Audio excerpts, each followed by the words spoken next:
But when you're out and about and you're going for a stroll, whether walking or biking, most people stop and say, "Hey, do you need a ride? Are you okay?"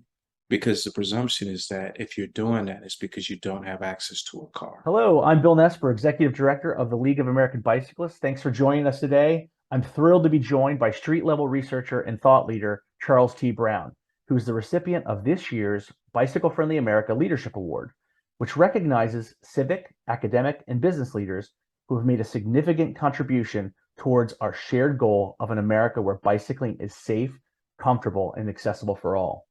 Charles is the founder and principal of Equitable Cities, a minority and veteran-owned urban planning, public policy, and research firm focused at the intersection of transportation, health, and equity. He is also an adjunct professor at the Edward J. Blaustein School of Planning and Public Policy at Rutgers University. He's an award-winning expert in planning and policy that has appeared in the New York Times, Washington Post, Los Angeles Times, The Guardian, Vice, and Bloomberg City Lab, among many others. Many of us know Charles from his excellent keynote speeches and insightful moderation at the National Bike Summit, and of course, other notable conferences in the bicycling, walking, and active transportation space. It's my pleasure to introduce Charles, and thanks again, Charles, for joining me today. And Thank you, congratulations. Bill. Yeah, Thank congratulations. you. I'm honored. That was a great intro, too, by the way. Thank you for that. Good. Well, Yeah. yeah. So I think many of our viewers might already know you. Many of them know you, your work, know about your deep love for bicycling. But for those who don't, please tell us a little bit about your biking background. How did you get involved in bicycling and biking advocacy? Kick us off. Yeah, that's a great question to kick us off. Reason being is because you're going to take me back to a childhood memory. I can recall I grew up in rural Mississippi, very, very humble beginnings.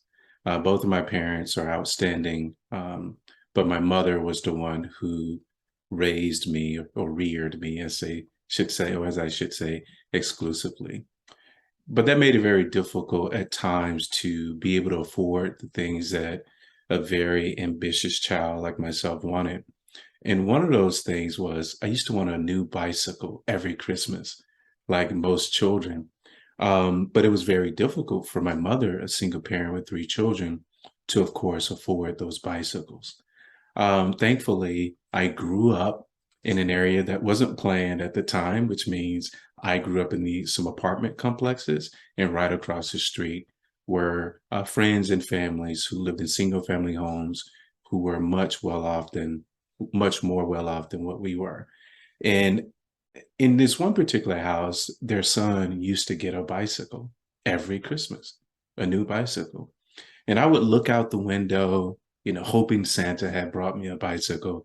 And I can recall the joy that he felt in getting that bicycle every Christmas. Of course, I would experience, slight moments of pain or trauma, you should say, from not having gotten a bicycle. But I used to also look forward to when he no longer wanted his bike, because that was an opportunity for me to get his bicycle and to repair it to its glory. So this one Christmas, I didn't get a bike as usual. He got a bike. By that next summer, the bicycle was, I'll use car terminology, totaled. So I got the bicycle from him, and it was a mountain bike. It still had the big back tire on it, but it did not have a front tire. So I found some sort of spare parts, put a 20-inch wheel on the front of a mountain bike. So it gave it like this hot rod look. I went and got some black and gold spray paint, and I painted it black and gold, called it Bumblebee. And it was by far the best bicycle I ever had. And, just to add to the story, I was the fastest in the neighborhood using that bicycle. So that got me interested, like most children, in what it means to bike and to be free, because I used that bike all over town to go play basketball, to visit my friends, to go to the store for my mother because we did not own a car at the time. So that bicycle gave me freedom that I will never, ever forget. So that's how I got started, wanting everyone to experience that same freedom. Oh, that's awesome. So bike mechanic from the start too, not just Man, bike advocate, the fastest guy in the street, but I do it also all. mechanic. And you do it all. Yeah. That's awesome. Well, I know you're also an LCI, so you're a league cycling instructor. Mhm. Uh, how did you get like? Is there somebody that brought you like? So you're at that first level of biking. You're getting into it. Like, what? How does that story continue? How do you become an LCI? How do you become like a bike advocate? Like, what's the? How does that story, you know, Yeah. unfold? So there's a lot of time in between that story and, of course, becoming an LCI. So just for the sake of today's discussion, I'll tell you that I ended up going to school, focusing in urban planning, roadway design work very early on in my career. But what I started noticing when I was working for a particular city, I won't name the city, as a transportation planner, I started noticing quite frequently the level of injustices and inequities that existed in various communities as it pertained to traffic violence or access to safe, equitable, and inclusive infrastructure. At that same location, a friend of mine named Christina, we decided to create a program called Got Bikes, Ride 'em. And this program was meant to target underserved, under-resourced areas of the city where we can bring bicycles to children. And we would teach them about the history of cycling, talk about Major Taylor, his impact, have them go through some bicycle courses. And once they completed these courses, we would gift them bikes. Um, 99% of the bikes had been refurbished for free by a local bicycle shop. So thanks to them. And that just showed me how massive of a gap there was in between communities of color and their ability to get bicycles, particularly those that were low income. So doing planning work, doing community related work, seeing the gaps led me into research. And that's when I joined Rutgers University to lead the Bicycle and Pedestrian Resource Center on behalf of the New Jersey Department of Transportation. And I started exploring gaps to access for people of color, low income people. That ultimately led to me wanting to receive the LCI. And it was Karen Jenkins who set that up. I know you know Karen. Yeah. I love Oh yeah. Karen to death. She introduced me to it. Quick aside, Karen, she embarrassed me. She's gonna laugh if she ever sees this, but when we were going through the LCI training, I was so proud because I went out and bought my first new bicycle. I have the means now, I can buy a new bicycle. So, Bill, I went to Walmart to get a hot rod type bicycle because I wanted to show everyone how well trained I was. I'll never forget as we were climbing this hill during the LCI training, Karen Jenkins on this really beautiful road bike just blew past me like it was nothing. And she laughed and said, "You and that ghetto bike." So she sort of, as a friend, again, love her. She told me, she basically taught me in that moment that there was levels to cycling. And of course, from that point on, I've just embraced cycling like it has been my passion from the beginning. Oh, that's great. Yeah, obviously there's so many steps in between, right? And Yeah, this yeah. progress. And I just want to encourage folks, if you don't know Charles's work, there's some really great. You can go to the Bike League YouTube channel. You can look up Equitable Cities. You can look him up and to see the breadth of work that you've done. So I just want to encourage everybody to do that. The pandemic. I don't know. I love to know, like, your work has evolved recently, but like how has biking been a part of like your life, your family's life during the pandemic? Like, how these last few years, like how has biking been a part of that? Well, cycling remains a central part of my family. All of our outdoor activities, each member of my family, I have a wife, Lataska, I have three children, Christian, Layla, and Camden. They all have bicycles.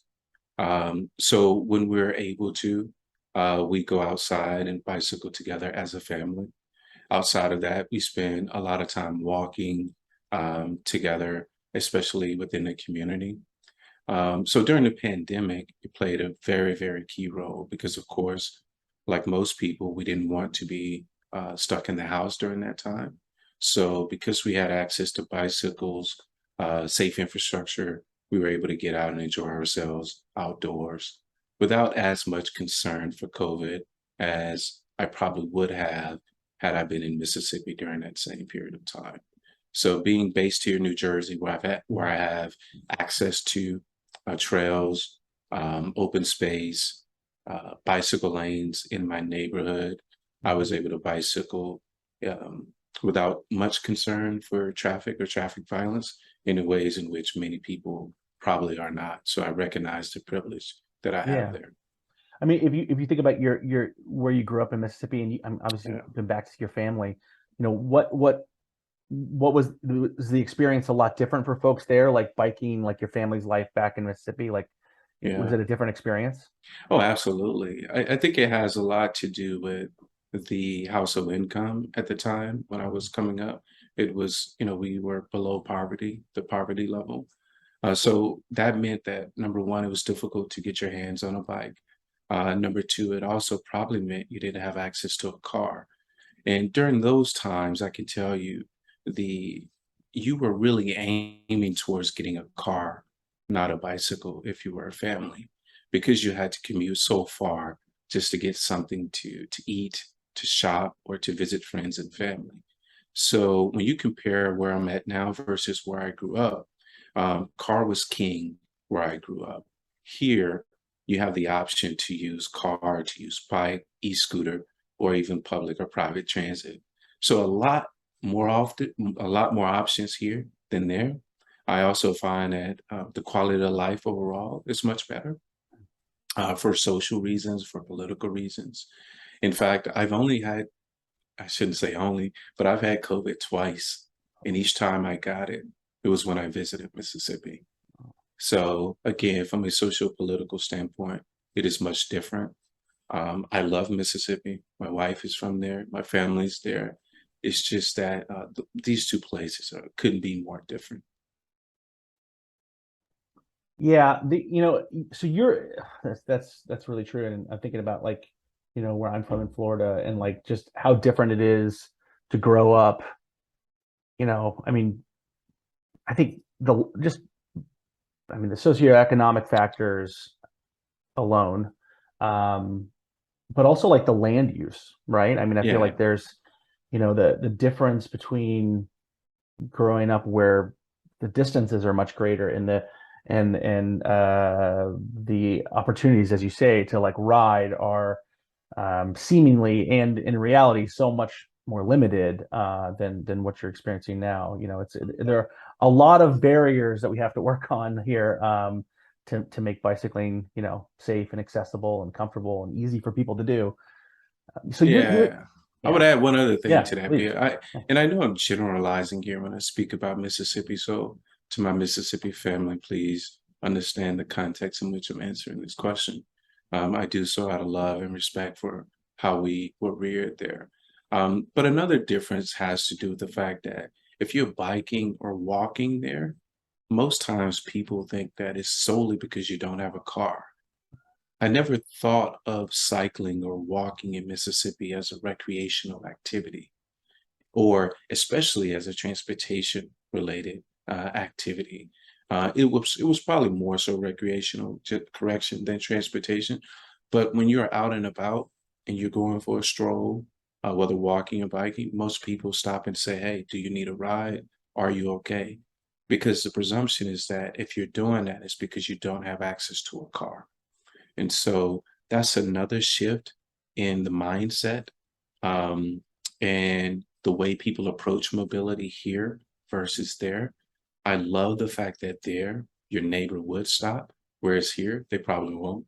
So that's something else to consider as well.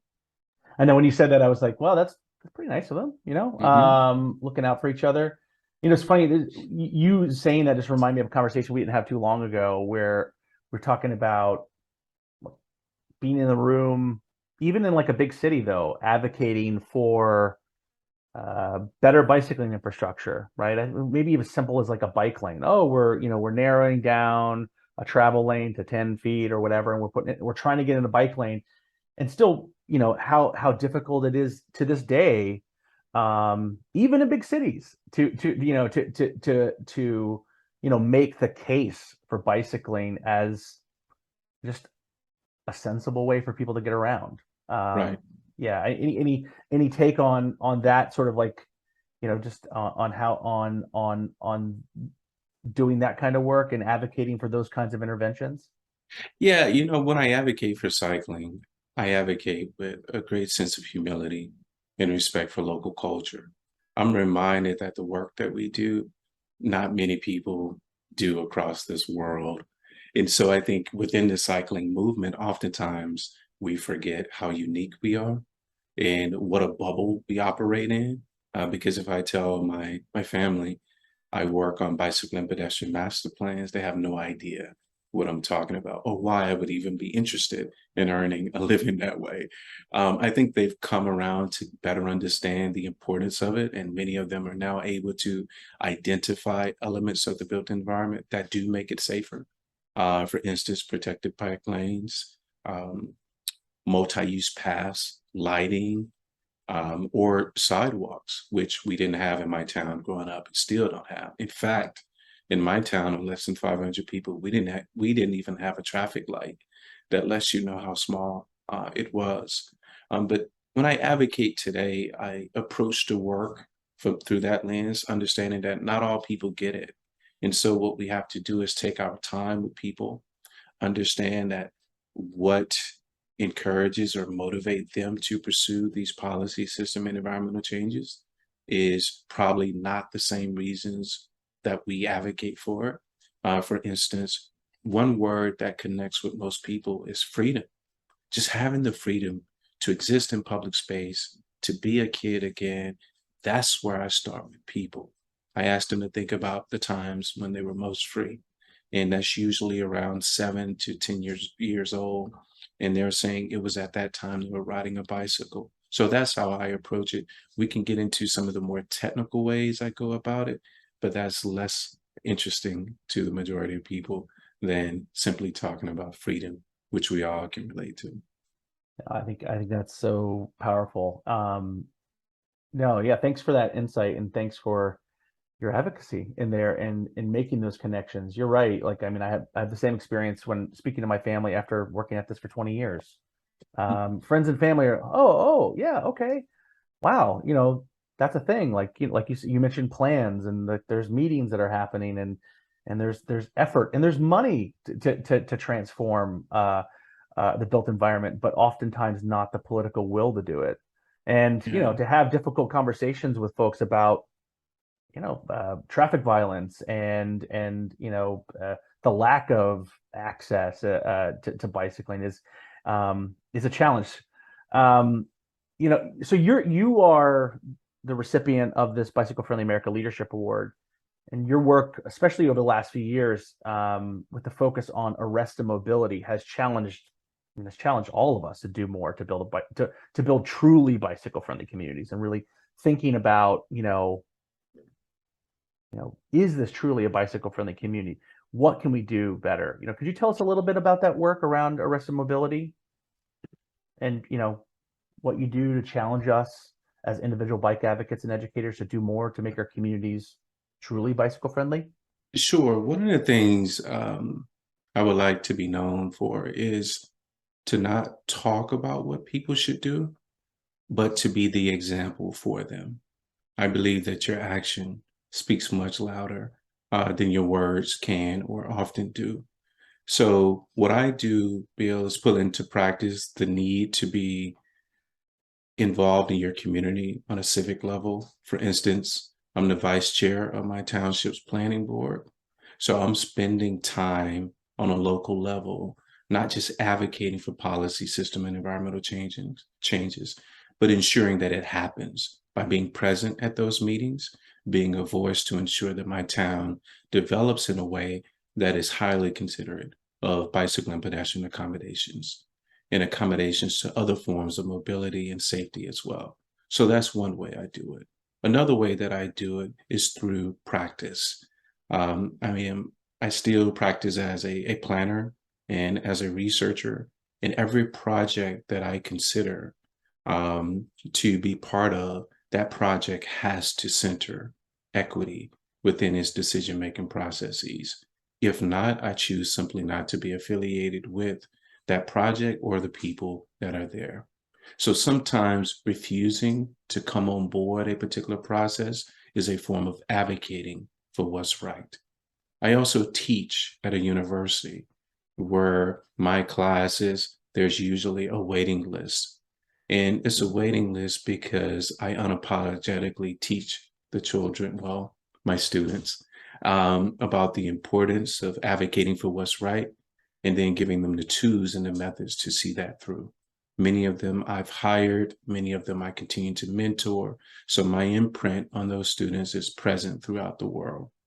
And then lastly, it's the ways in which I raise up my children and how I engage with others in community, whether it be through my fraternity or simply by encountering young men, women, and non-binary individuals on our streets or in our public places and parks. So that's how I exercise it. When it comes to arrested mobility, I created arrested mobility, this theory, because I recognized that there was a disease that prevented Black people specifically from being able to experience freedom, whether they were driving, walking, biking, or taking public transit, or just simply existing in public space. And so arrested mobility explores how this happens both legally and illegally. And it does so by looking at 3 Ps. P as in Paul. The first P is policy. So looking at the policies which restrict the physical and the social movement of Black people in this country. For example, racial residential segregation is one form of policy that you could see that restricts the physical movement. Zoning, zoning is another example of that. Or you could say something as simple as disinvestment in a particular community over time through a lack of maintenance prevents people from moving safely and freely throughout their communities. The second P is policing.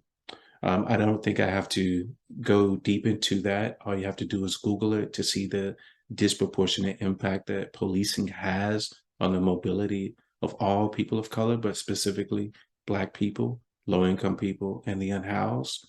And so when we think about policing, it's also important to think about it, not just at the local level, but also at the state and the federal level.